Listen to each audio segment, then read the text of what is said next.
Well, South Africa is deeply indebted and our economy is shrinking and millions are out of work in an unprecedented move in this year's medium budget policy statement. And of course, there were big questions around how the Finance Minister is going to deal with effectively this recession that the country is facing, the biggest in almost 90 years. Well, to help us unpack some of the day's developments, I'm joined by Duma Gqubule. He is the founding director at the Center for Economic Development and Transformation, and political economy analyst Daniel Silke. Good evening to both you gentlemen. It's a pleasure to have you on. I think one of the things that perhaps we'll begin with, because the bites that we've used reference it, it's around public servants and the bitter pill effectively that they'll have to swallow.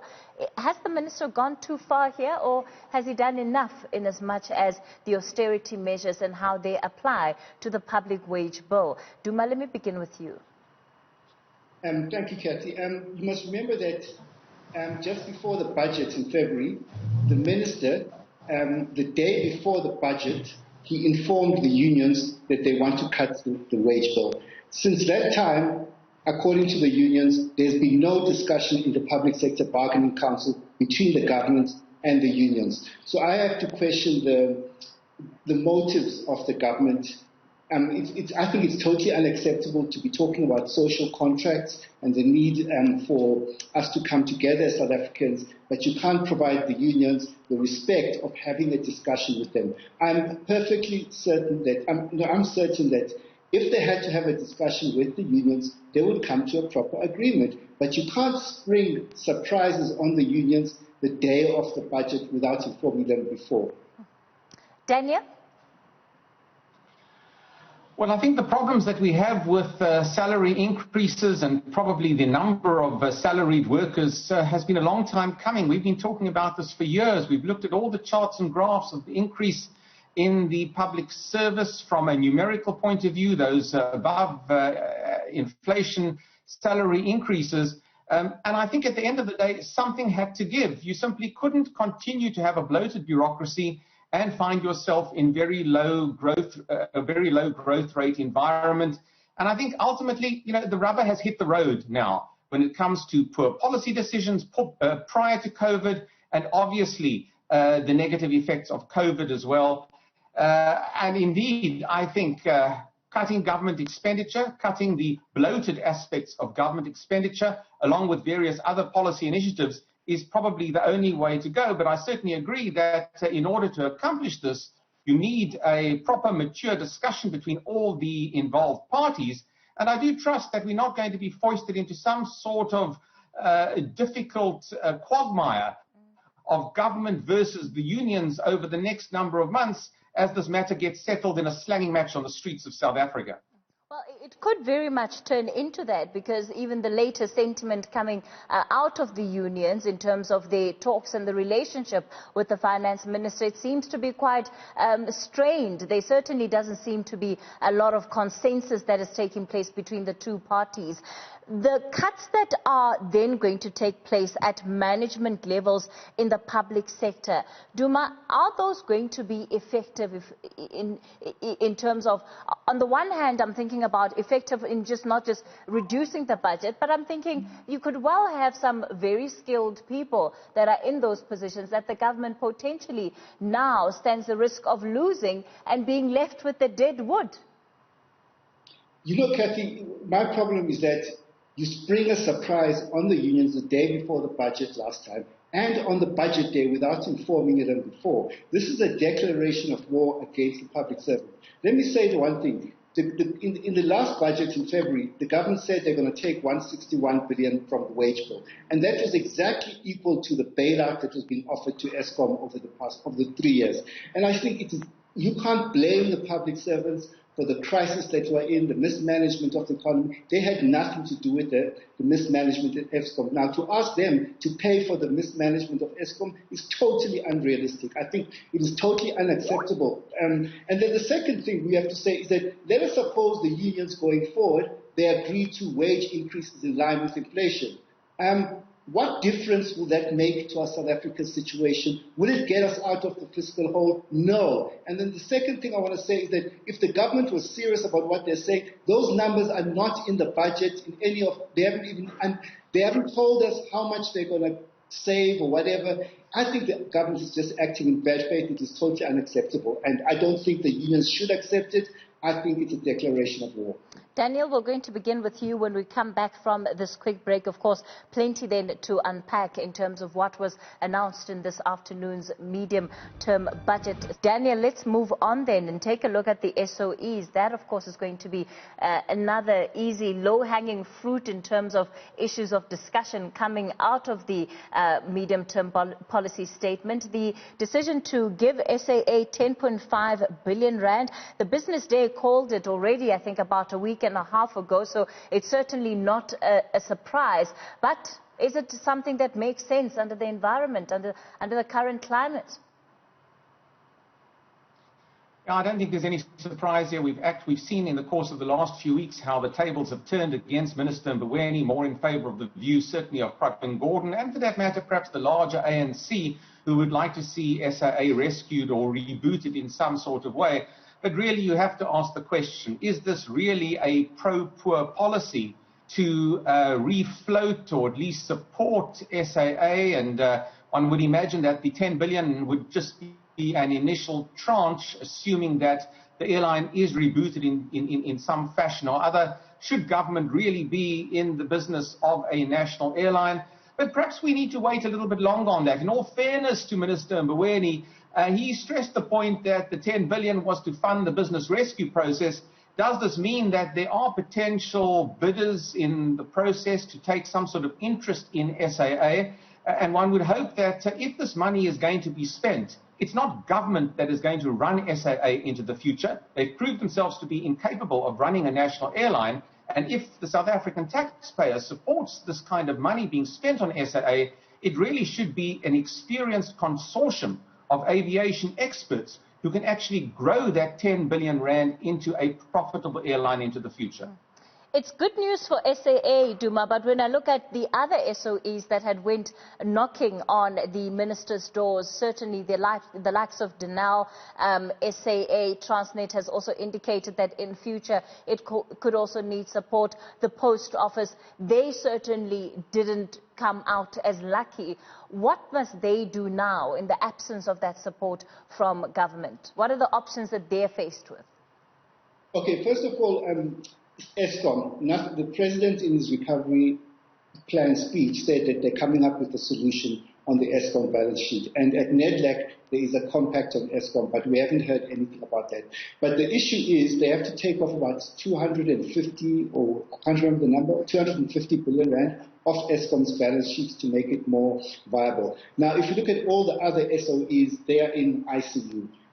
The airports company, it's been grounded for, it's heading towards a financial crisis, and all the other SOEs. And I think I should talk about, we're heading towards a third crisis in terms of the municipalities. I believe that the municipalities will also require bailing out going forward. And so it's a lot of holes that the government will have to deal with. There's a lot of crisis that is facing us at the moment here.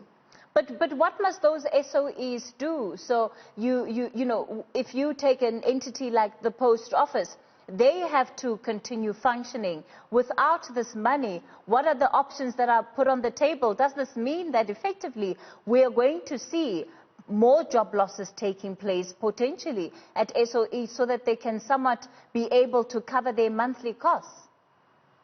You know what, Kathy, I haven't followed SAA at the Post Office recently, but I do remember that Mark Barnes, the former CEO, he costed the developmental mandate of the Post Office about 700 million. So I think that... Duma, we seem to be losing your line there. I'm going to ask that maybe we just take you to our team so they can just ensure that we have you back on a stable connection. Daniel, I'm going to come back to you and perhaps ask, what would you have wanted to see coming out of this budget? What didn't the minister say that you would have been looking forward or hopeful about?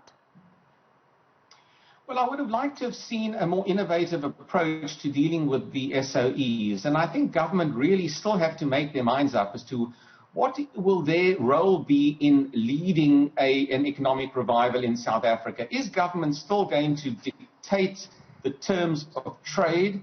Is it still going to be the be-all and end-all? Or does it accept that its role in managing these cash-sapping SOEs has been so weak over the last decade or two, for that matter, that it really needs to get outside expertise, and I'm referring here to the private sector, to assist? I think the private sector is quite eager to assist, certainly in part, with some of the service delivery aspects of the SOEs. We've seen nothing of that, and ultimately, Kathy, the ANC have to understand exactly what kind of economic policy do they want. Do they want the continuation of what we've had before, or do they want really to rethink the ideological constraints that have held this country back and perhaps move into innovative partnerships with the private sector, innovative ownership schemes that employees can have in terms of their participation in state-owned enterprises?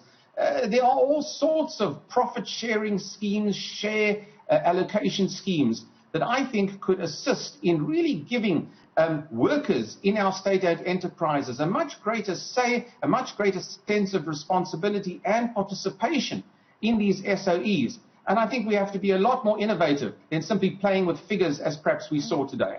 Daniel, a lot of people get nervous the minute you talk about the private sector and its involvement in SOEs, because automatically, you know, some would think, well, what is the point of SOEs and the reasons why they were established in the first place?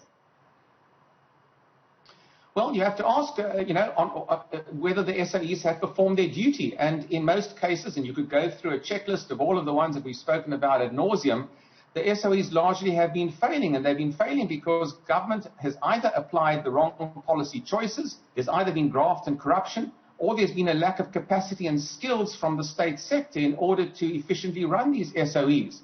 So the proof, Kathy, ultimately is there that government has not been able to successfully run this. It's cost the taxpayer, both personal taxpayers and indirect taxpayers, billions and billions of rand, and that's not even including the corrupt activities in many of them. So clearly a different model is needed. The minister did refer, I have to say in his speech, to the fact that we can't keep on doing business the same way as before. He said that before as well, but he reiterated today.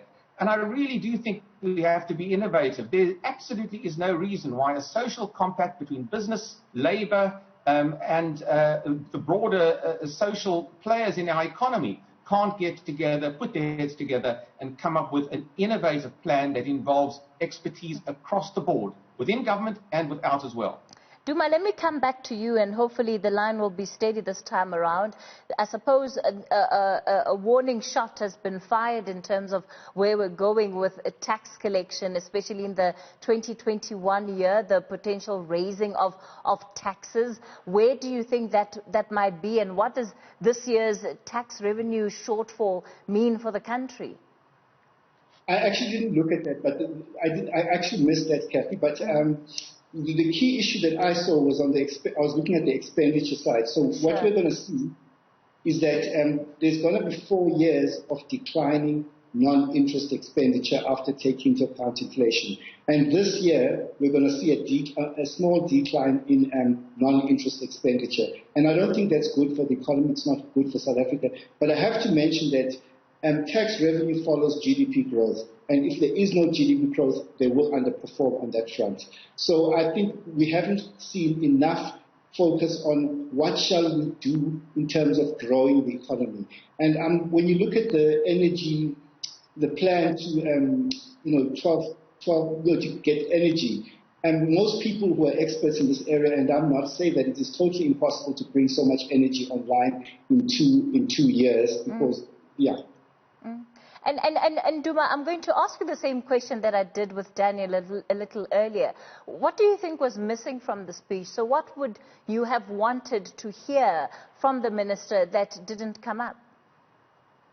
Okay, I agree with Daniel on the issue that on the state-owned enterprises, we have to innovate, we have to involve genuine social compacts with all the stakeholders. I think the unions are reasonable, and we can't be having so many celebrity commissions that that are involved in solving these problems at the SOEs, and we haven't even seen a single report from any of these celebrity commissions. And in terms of so I would like to see a credible plan to address all these SOEs and not just be fighting fires each time something flares up at some SOEs. It's almost like we wait for a crisis, then you address the crisis afterwards. We have to anticipate the crisis in these SOEs. So once we looked at, I haven't seen concrete measures how they will fund the infrastructure plan that the President talked about. Because they talked about the 100 billion rand infrastructure fund. That fund was announced in the medium-term budget statement 2 years ago. I've been following the money for 2 years. I've not seen an allocation towards the infrastructure fund. And only a few weeks ago, they appointed a CEO for that fund. So the government is not, I would have liked to see more information as to what will happen. And then the other thing I would have wanted to see is we've got a humanitarian crisis. Unemployment is going up to 12 million. I don't know what the number is, 12, 13 million. There's a humanitarian crisis. I would like to see basic income support for households that are suffering during this worst pandemic in a century. Daniel, the minister talks about a sovereign debt crisis. He's warning that we will get there if we don't manage and consolidate our debt.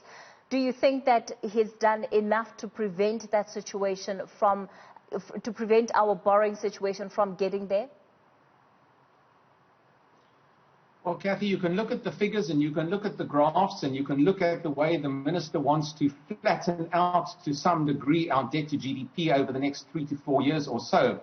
But that's all it is. It's a graph and it's a projection. And the key issue here will be whether we can get our policy framework right to instill confidence in both domestic and foreign investors to create jobs and boost our economy and create a revenue for SARS over the next 4 years or so. You need policy clarity, you need political stability, full buy-in. And if you can do all of that, you can begin to make a difference to our domestic economy. But I think there are so many ifs and buts here. All we've seen are what I call sort of technocratic plans. The nuts and bolts, the deep, nuanced policy shifts and changes that are needed. The debates within the ANC alliance and outside of that alliance as well. The political constraints in a local government election year next year when there are going to be added polarizations in our society, not to mention eruptions in the ANC and issues relating to graft and corruption. These all slow down the ability of South Africa really to find credible policies that most of us can buy into. And I do think that those nuanced issues excluded from this kind of budget statement, we will need really to address all of those issues before we can see that that debt to GDP level does in fact come down. Can we cut our cloth, so to speak? Is it politically feasible? And of course, can our growth rates improve over the next few years to really enable more South Africans to participate in our economy? And that's going to take 2, 3, 4 years to come to fruition. And Duma, while the minister, talks about this fiscal consolidation, on the other end of course, we know that negotiations with the World Bank for yet another loan are still underway. Kathy, the loan from the World Bank is not even worth talking about because it's so small. It doesn't.